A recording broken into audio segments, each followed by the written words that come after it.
Tampil ke hadapan, boleh dengar. Siapa yang dimaksudkan sebagai pembuli dalam pemimpin BN dalam ucapan? Ini soal siapa yang makan padi, dia yang rasa pedas. Cili. Cili padi. Dia yang rasa pedas.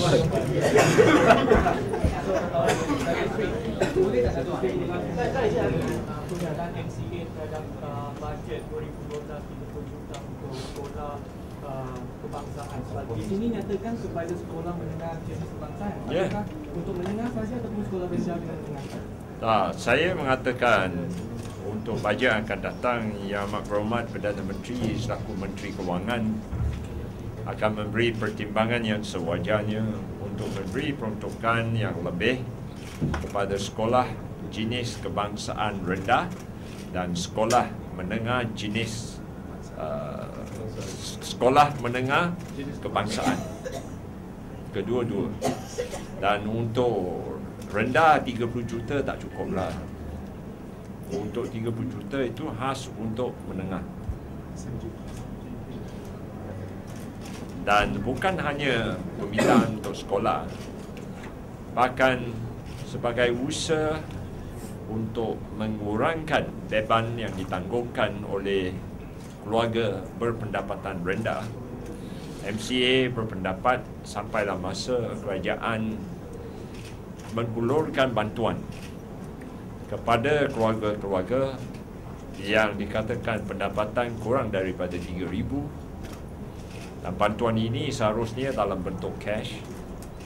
Yang kedua, juga bantuan untuk membayar buku teks, uniform dan juga tambang bas sekolah. Ini kami anggap penting kerana seperti kita sedia maklum, ini adalah dikatakan impak daripada kenaikan harga-harga keperluan yang dialami bukan oleh Malaysia, bahkan untuk oleh semua negara. What MCA is plan to target young voters in the election? That question will be better answered by the youth leader, Kasyong. He has his plan. In your speech, you spoke about a new deal, and then later PM responded to that. And are you satisfied with PM's response? No, we already said in my full speech that you can never get a new deal just by talking like that.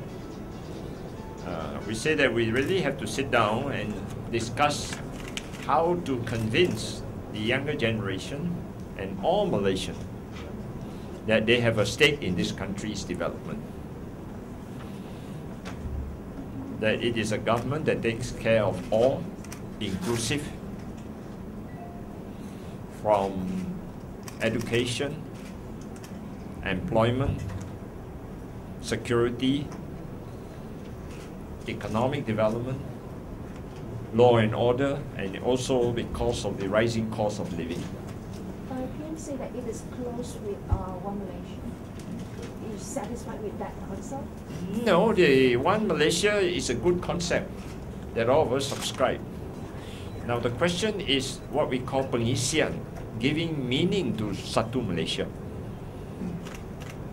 We want to fill up these Satu Malaysia with meaningful policy which is inclusive,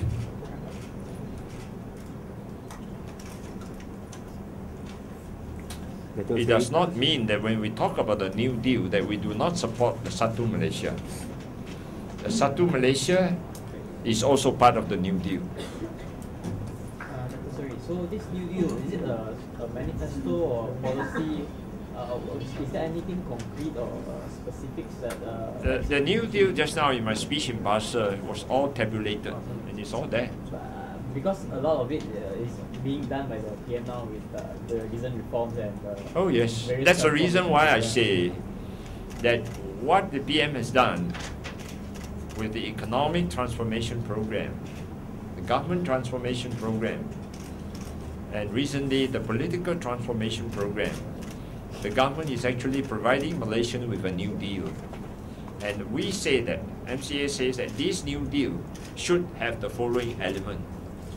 One, as I've said, should be fair, liberal, more democratic policy, be more transparent, and it takes care of everyone who is Malaysian, from education to employment to law security, the impact of inflation, and that we want a fairer business environment where the emphasis is on meritocracy, transparency, and inclusiveness. Affirmative action should be based on needs and merits, and everybody should be assured that the economic transformation program would benefit all Malaysians, that every Malaysian will have a stake in this country. We felt that we need this because of the divisive policy pursued by Pakatan Rakyat. You can see today that one is talking about hudud, and the other one, DAP, we are not very sure still. If you notice, only Kapal Singh is talking. And hudud can be a very divisive policy in a multiracial society. So I say that the Barisan Nasional should be a government that can unite all races. And this is a time to show that we can unite. And not pursue policy which is very divisive. Because we are a multiracial country. So we must pursue policy that can unite all Malaysians. Not a policy where one party is so insistent on pursuing, that is hudud. And hudud can be a divisive policy among Muslim and non-Muslim. And besides, not all Muslims support hudud. Can I ask you to comment on Ong Tee Keat's latest comment? He basically said that MCA is irrelevant. It's fast becoming irrelevant because it has not gone through enough reforms since the last government. You see, my response is very simple, that Ong Tee Keat is irrelevant to us. He will remain as a footnote in history of MCA. Reason is very simple. He had a chance to lead MCA for 17 months, and that was just after 308. He never did anything on reformation or transformation. All he did was to punish people, sack people, so that the only transformation and relevance that it brought to MCA is during his period, we have a lot of EGM, Extraordinary General Meeting. In the history of MCA, there were only 5 EGM, 62 years. But under the great and respected leader Ong Tee Keat, 17 months, we have 2 EGM. And if you regard the one conducted by Liao Tong Lai, it will be 3 EGM. Agree? Yeah. 3 EGM. So that's the type of transformation that Ong Tee Keat is talking about, maybe. But we are in the business of making sure that MCA reach out to all the people. So we are not in the business of conducting EGM. So maybe he's talking about because we don't do EGM, then we are losing our relevance. That's number one. And you have no faith in MCA, why are you so insistent that hook or crook you want to stand as an MCA candidate under the BN banner? If you have any integrity, you have no faith in the party, you should resign. Simple as that. Then you have your integrity. You have no relevance, and yet you want to stand under the banner of BN, under the ticket of MCA. So what sort of integrity are you talking about? So that's all that I would answer on Ong Tee Keat, because I think what I said is already too much. Datuk Seri PM cakap parti komponen BN yang lain harus menyokong calon yang dikemukakan oleh BN dalam PRU akan datang, walaupun secara tradisinya kerusi itu bukan milik parti tersebut. Apa pendirian MCA dalam hal ini? Hal soal pengagihan kerusi, MCA bersikap terbuka, dan kami berpendapat mana-mana parti komponen Barisan Nasional yang mana peluang untuk menang kerusi itu tinggi, kita akan menyokong. Tetapi bila kita buat kiraan, parti itu diagihkan kursi, tetapi kami berpendapat peluang dia nak menang tipis, maka kita akan menuntut sendiri. Tetapi kalau kita berpendapat peluang dia menang tinggi, kita akan menyokong. So Dato' Sri, have you done the survey on Pandan?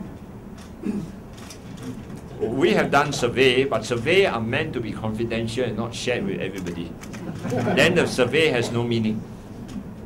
In your opening address, you mentioned about freedom to voice out dissent.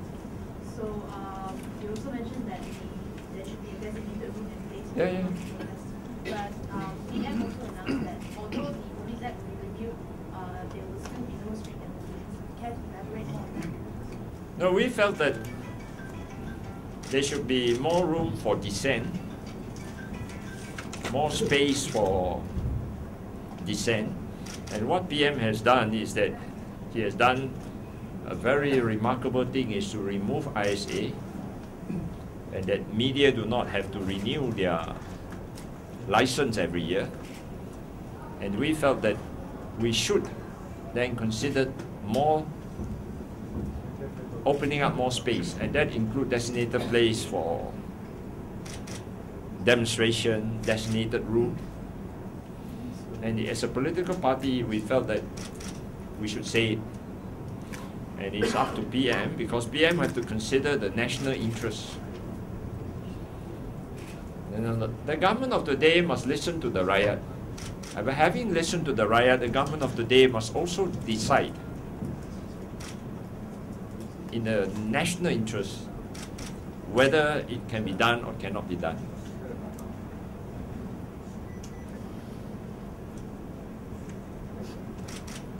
Dato' Sri, do you mind if I ask you that Ong Tee Keat will just say that you are not available? I've already said I've answered enough on Ong Tee Keat's question. So if do you consider yourself a winnable candidate?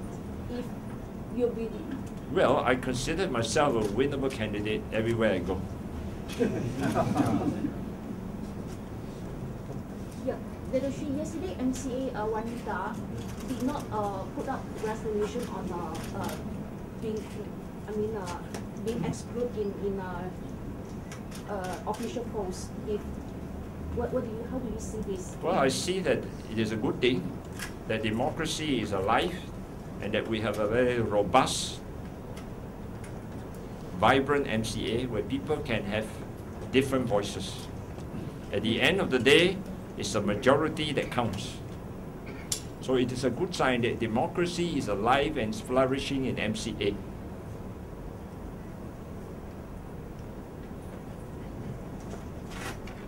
Okay? Terima kasih.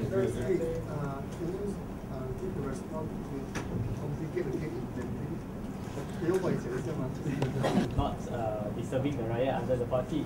But He then will the not. only- He should not serve. Yeah. So the only option left will be to leave the party, right? No, that is What's different. the alternative then? My premise is correct. The conclusion is up to people to draw. But how the same? Oh, that's up to him, his wisdom, not me to tell. I say here, no confidence in the party. He should not serve under the name of the party. The rest is up to him.